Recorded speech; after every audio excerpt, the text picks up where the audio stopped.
Salut tout le monde, comment ça va? C'est Pierre de kebellissimo.fr. Bon, aujourd'hui, on va pas parler de barbe ni de rasage. Je pense que je vais faire ça. Je vais continuer à garder bien sûr une vidéo par semaine sur barbe et rasage. Et je vais faire une vidéo en plus par semaine. Enfin, pas forcément toutes les semaines, mais de temps en temps, je vais faire une vidéo en plus sur quelque chose qui me touche personnellement. Parce que, enfin, par exemple, là, on va parler de la dermite séborrheique. C'est une maladie que j'ai.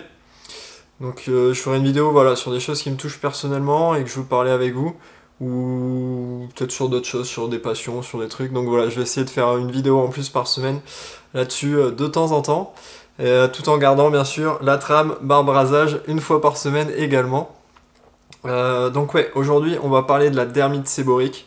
Donc voilà, tous ceux qui s'en foutent de la dermite séborrheique, je vous dis à plus, on se voit la semaine prochaine pour une autre vidéo. Et pour les autres, pour ceux qui sont atteints ou qui veulent savoir ce que c'est, bienvenue dans la vidéo. Alors, la dermite, qu'est-ce que c'est? C'est une maladie de la peau qui touche quand même, je crois que c'est 3% de la population à peu près. En France, c'est estimé à peu près 1 million de personnes quand même qui sont touchées par cette maladie de la peau. Donc c'est une maladie qui va principalement toucher le visage. En fait, c'est une maladie qui est présente au niveau là où il y a beaucoup de glandes sébacées. Et pour faire simple, c'est une sorte d'eczéma en fait. Donc on va avoir des rougeurs, des plaques rouges, des squames. Donc les squames, c'est en fait c'est de la, ouais, c'est des cellules mortes, c'est de la peau morte. Les pellicules par exemple, c'est des squames. Et les endroits où on va avoir de la dermite, on va avoir des squames super épaisses, grasses, jaunâtres. Enfin voilà, un truc vraiment dégueulasse. Et la dermite, ça touche principalement le visage. Alors là, je suis pas. C'est mon état le plus. Je peux pas avoir un état meilleur que ça, on va dire. En fait, c'est la maladie, elle fonctionne par cycle un peu, avec des crises, plein de trucs, je vais l'expliquer dans le reste de la vidéo. Mais là, voilà. Donc ma peau, elle est comme ça. La dermite, ça touche principalement les ailes du nez, là, sur les joues. Moi, j'en ai des fois un peu dans la moustache. Donc là, ici, je regarde à côté l'écran ce que je montre. Sur les sourcils, un peu sur le front, tout le cuir chevelu. Et moi j'ai la chance, apparemment il y a des mecs qui en ont des fois un peu sur le torse et derrière entre les omoplates, donc moi j'en ai pas. Là voilà, aujourd'hui, je peux pas avoir une meilleure qualité de peau, on va dire. Donc là on voit, là je suis pas en crise quoi, c'est vraiment, pour moi là actuellement j'ai pas la dermite, je suis content. Voilà ce que ça donne, là on peut le voir quoi. Ça part ici, il y a une certaine décoloration par rapport à la peau qui est pas touchée, ça va jusque là. Pareil de l'autre côté, on le voit là. Des fois ça me touche dans la moustache, mais principalement quand j'ai de la barbe. Après sur le front, pareil on en voit un peu là. Après, enfin t'en as dans la tête, mais bon ça se voit pas avec les cheveux, ça c'est cool. Donc voilà, ouais, là ça fait juste des petites plaques, c'est un petit peu rouge. Ça change, je suis un peu différent, j'ai une différence de couleur parce que je bronze assez vite. Pardon. Et ouais, quand ça touche là, ça fait vraiment des grosses plaques rouges, on dirait que j'ai un coup de soleil. Et ça fait des squames, ça c'est vraiment dégueulasse, ça c'est vraiment de la merde. Donc voilà ce que c'est la dermite séborrheique, pour ceux qui connaissaient pas, c'est une sorte d'eczéma au niveau du visage. Et alors c'est dû à quoi? Déjà ça touche pas. On l'a pas dès la naissance. Moi, ça a apparu genre quand j'étais au lycée, vers 18 ans. Et vraiment, les grosses crises, les premières grosses crises que j'ai eues, c'est vers 20 ans, quoi. Quand j'étais en école d'ingé, là, c'est vraiment les plus grosses crises que j'ai eues. D'ailleurs, j'en ai jamais eu d'autres aussi grosses. Donc voilà, ça apparaît fin d'adolescence. Et apparemment, d'après ce que j'ai lu, ça redisparaît. Genre, quand t'arrives à 45-50 ans, la maladie disparaît. On sait pas vraiment pourquoi. Moi, quand la première fois je suis allé voir ma dermato, elle m'a dit c'est un champignon sur la peau, enfin voilà. Donc t'es là, ouais, c'est cool, tu te travailles avec un champignon. Et apparemment, pas du tout. Enfin voilà, il y a eu plusieurs autres études qui ont démontré que c'était pas dû à ça. Ça serait peut-être une déficience d'un truc particulier au niveau du système immunitaire. Mais honnêtement, la vraie cause, c'est inconnu pour le moment. Et il n'y a pas de traitement, il n'y a pas de traitement définitif actuellement. Pour le moment, il n'y a aucun traitement définitif. Et je voulais dire un truc, je suis en train d'oublier. Et puis il y a surtout, quand on commence à lire sur les... Genre sur internet, le truc, il y a un peu des théories du complot qui commencent à partir sur oui, les laboratoires, ils veulent pas nous trouver de solution à la dermite parce qu'ils gagnent tellement de fric à nous vendre des produits qu'on se met tous les jours pour la faire disparaître que c'est pas rentable pour eux de trouver une solution. C'est peut-être vrai, mais franchement, je préfère que les... Enfin, je me prends pas trop la tête avec ça, je préfère que les labos, ils investissent dans le traitement cancer ou sida qu'ils investissent dans le traitement pour ma dermite, quoi. Je m'en branle un peu de la dermite. Enfin, voilà. Donc je suis pas trop sur la théorie du complot des laboratoires qui cherchent pas de solution pour ceux qui sont atteints.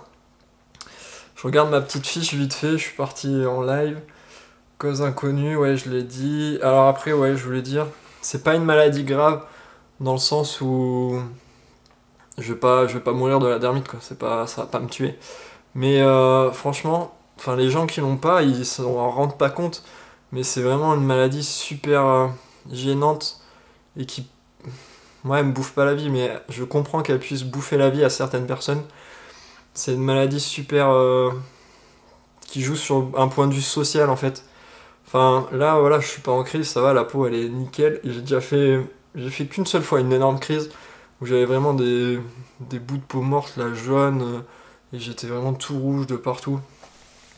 Et ceux qui font souvent des crises comme ça, là, enfin, ça te nique la vie, quoi. T'as le regard des autres. Et ce que je voulais ajouter, c'est... Il y a des déclencheurs, en fait, à la maladie pour que tu rentres en crise. Et moi, par exemple, l'un des principaux déclencheurs, c'est le stress. Et donc, en fait, tu rentres dans un cercle... Merde, comment... Un cercle vicieux.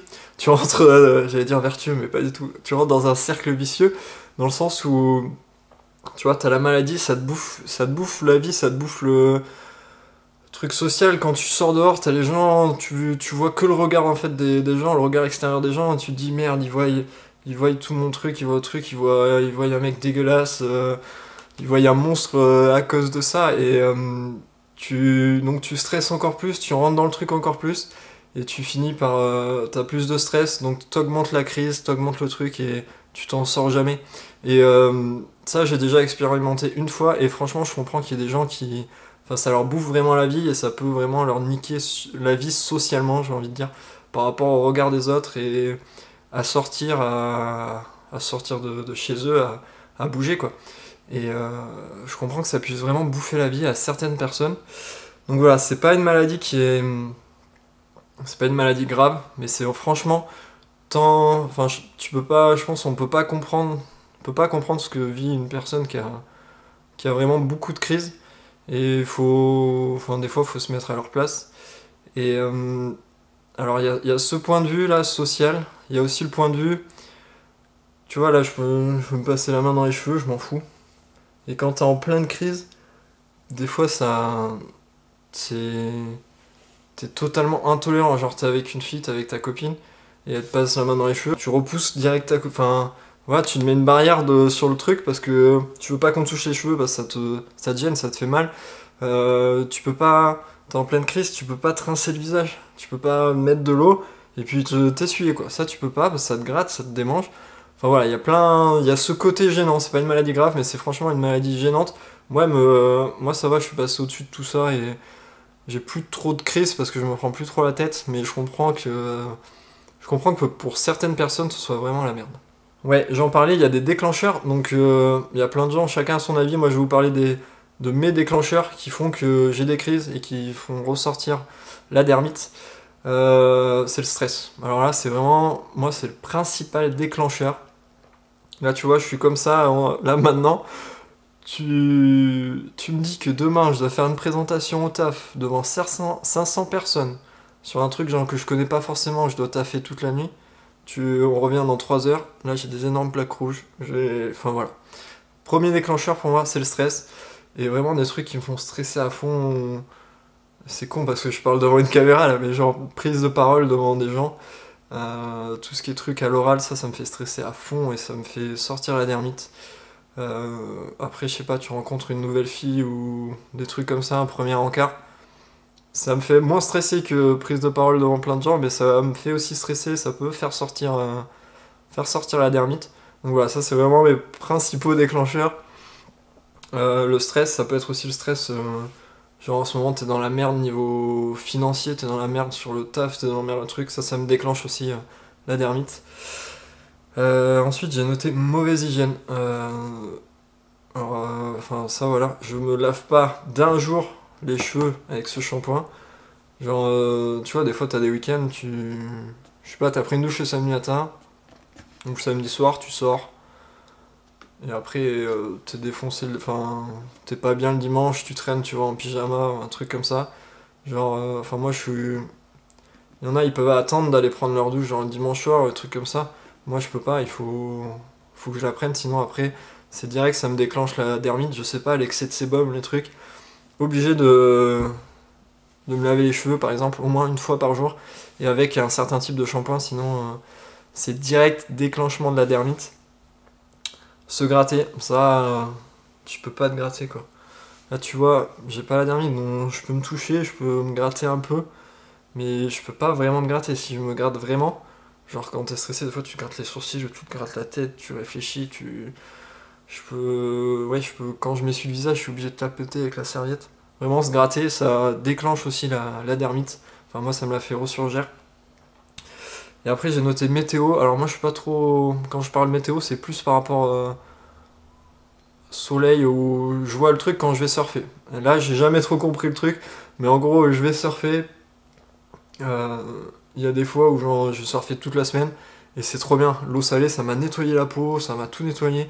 J'ai une peau trop belle, trop propre, pardon, et c'est trop bien. Et il y a des fois, à peine je rentre dans l'eau, bam, je sais pas, le sel ça m'agresse, ça me brûle, t'as le soleil dans la gueule, ça te brûle encore plus. Enfin voilà, j'ai pas encore compris qu'est-ce qui faisait que des fois c'était trop bien et des fois c'était pas bien. Mais voilà, la météo, je sais que ça peut jouer sur certaines personnes.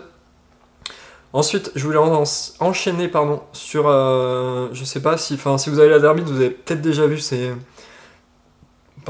recherches. C'est Bernard Sudan. Alors son site c'est dermiteséborique.net, et lui il explique que son principal déclencheur c'est le tabac, c'est la nicotine. Donc voilà, moi pas du tout, moi c'est vraiment le stress le principal déclencheur, mais pour lui apparemment ça serait nicotine, tabac. Voilà, n'hésitez pas à aller voir son site, il y a vraiment plein d'infos, et d'ailleurs c'est grâce à lui que j'ai découvert tous les soins,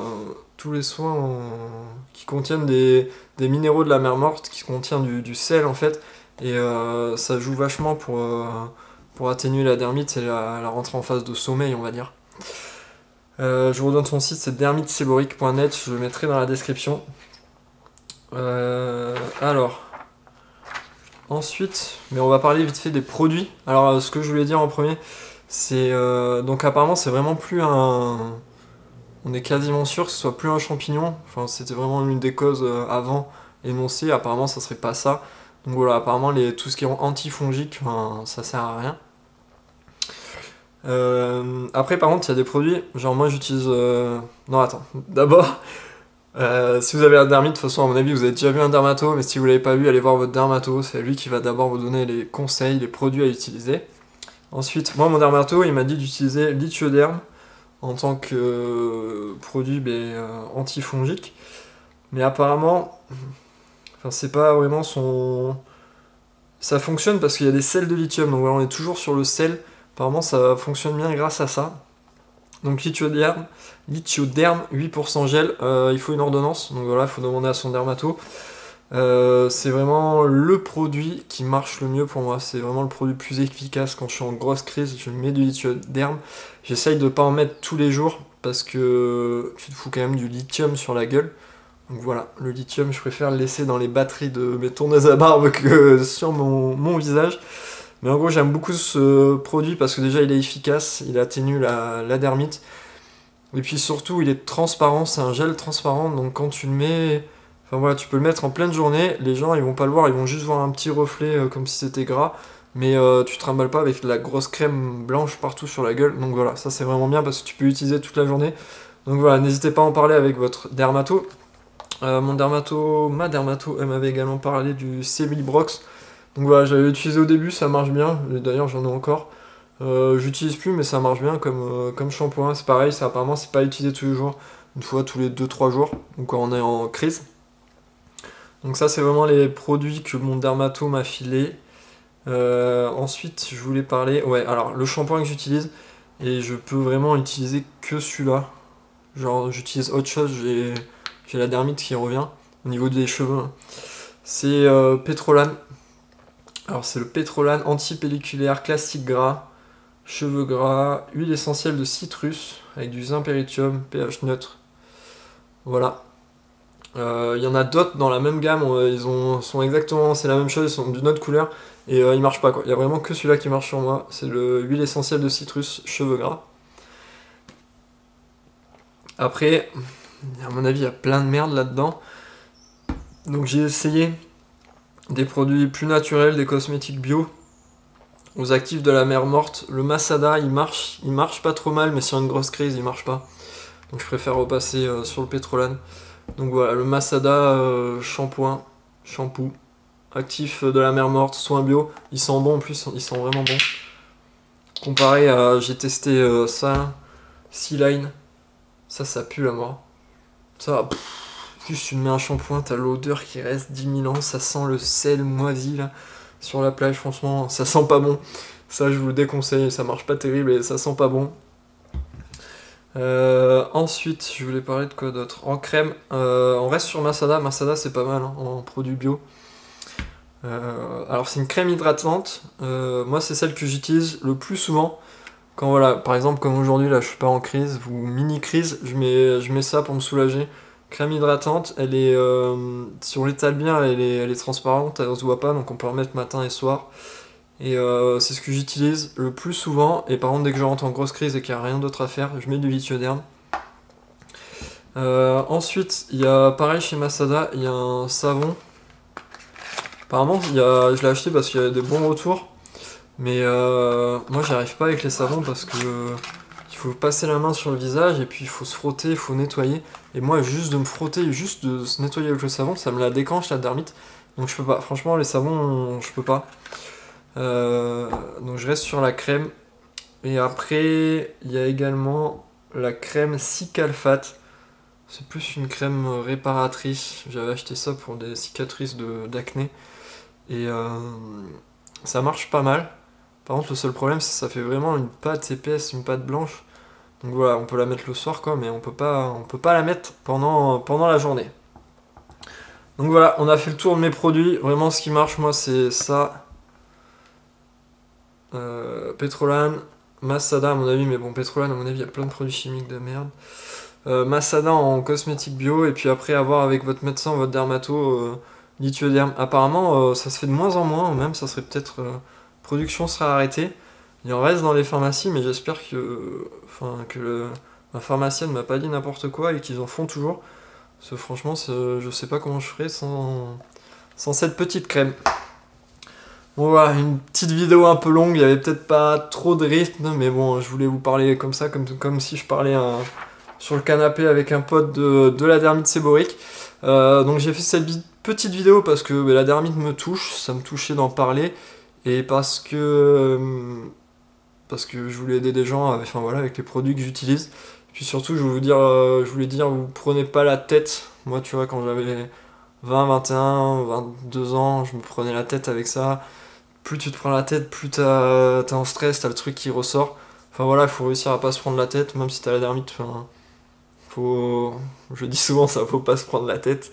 Mais vraiment, faut pas se prendre la tête. Tu vois, moins tu te prends la tête, moins la dermite elle ressort et moins tu penses à ça. Et franchement, c'est carrément vieux et ça te bousille pas à la vie, quoi. Ensuite, je voulais dire quoi? Oui, j'ai fait aussi cette vidéo pour, vu qu'on n'a toujours pas de traitement, pour si vous avez des traitements dont j'ai pas parlé et qui marchent sur vous, n'hésitez pas à m'en parler. Donc voilà, j'ai également fait cette vidéo pour moi, pour essayer de trouver de nouveaux produits. Donc n'hésitez surtout pas à m'en donner dans les commentaires. Et puis, comme d'hab, n'hésitez pas à lâcher un petit pouce bleu si vous avez aimé la vidéo, à vous abonner. Et puis, je vous dis à la semaine prochaine pour une prochaine vidéo. Allez, ciao, portez-vous bien.